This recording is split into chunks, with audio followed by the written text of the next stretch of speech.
Tahun 2017, aku dan suami merantau ke Bali. Kami tinggal di kos dekat rumah budeku karena beliau sudah lama tinggal di sana.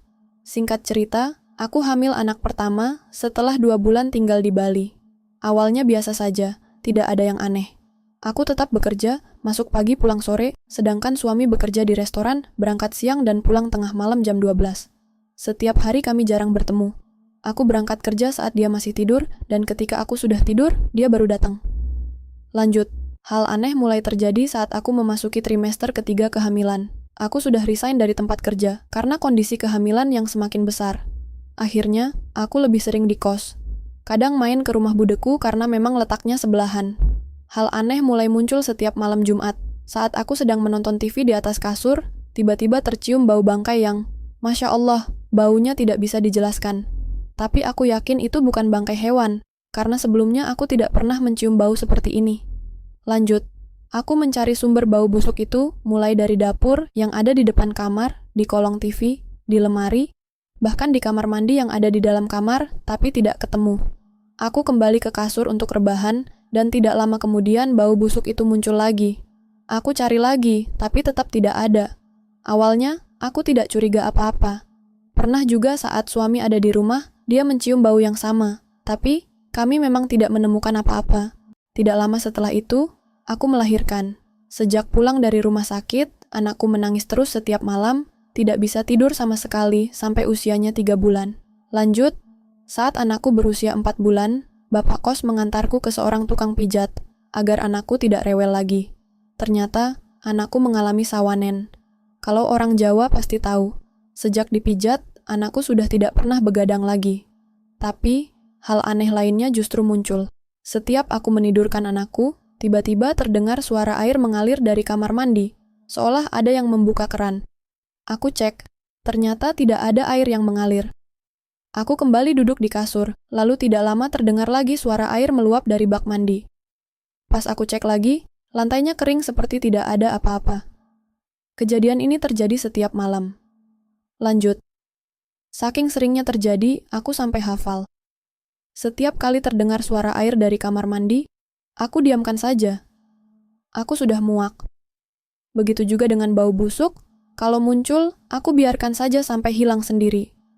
Mungkin karena aku terlalu cuek, akhirnya dia kesal dan mulai menampakkan diri. Suatu malam, aku sedang menonton TV bersama ibuku dan anakku. BTW, ibuku juga merantau ke Bali, tapi tinggal di kos yang agak jauh dari tempatku. Jam 10 malam, ibu pamit pulang karena mengantuk dan anakku juga sudah tidur. Lanjut. Aku bilang, pintu kamar nggak usah ditutup, Bu. Biarin aja, gerbangnya aja yang ditutup. Kebetulan, kosku menghadap ke tembok rumah budeku dan hanya ada 2 kamar. Kamar sebelah kosong, ada yang ngekos tapi jarang pulang. Ada juga gerbang kecil sebagai akses keluar masuk. Malam itu, aku tidur miring, membelakangi anakku dan menghadap ke pintu kamar yang terbuka. Saat setengah tidur, aku samar-samar melihat bayangan ibuku memakai kaos merah dan celana biru, dengan rambut tergerai. Lanjut, dalam hati aku berpikir, ngapain ibu kesini?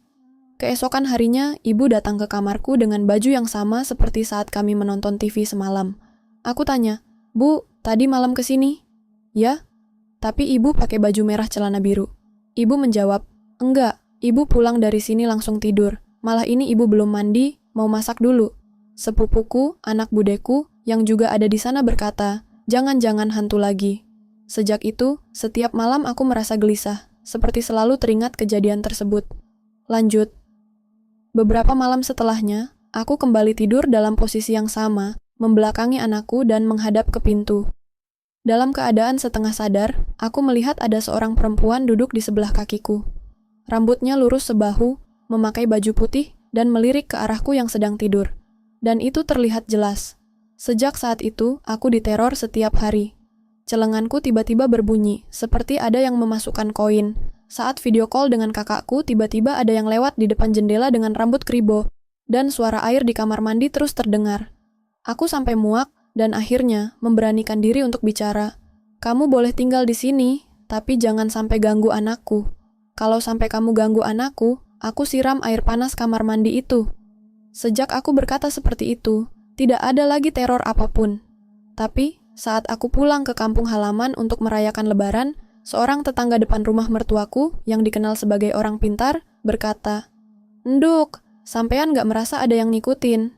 "Tah, kemarin pas sampean duduk di teras, dia duduk di dekatmu juga. Pas Gus, nama panggilannya. Panggil, katanya dia ikut karena suka sama kamu." Aku langsung menjelaskan ciri-ciri perempuan yang aku lihat, dan Gus mengiyakan. Aku syok, kukira terornya sudah berlalu. Ternyata dia malah ikut pulang ke kampung. Aku bilang ke Gus, "Bisa nggak disuruh pulang? Jangan gangguin lagi." Gus menjawab, "Bisa." Dia mau pulang. Katanya dia cuma kesepian, butuh temen. Tapi kan bukan aku juga.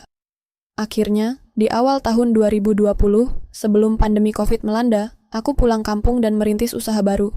Sejak saat itu, aku tidak pernah lagi diganggu. Sekian. Terima kasih sudah membaca ceritaku.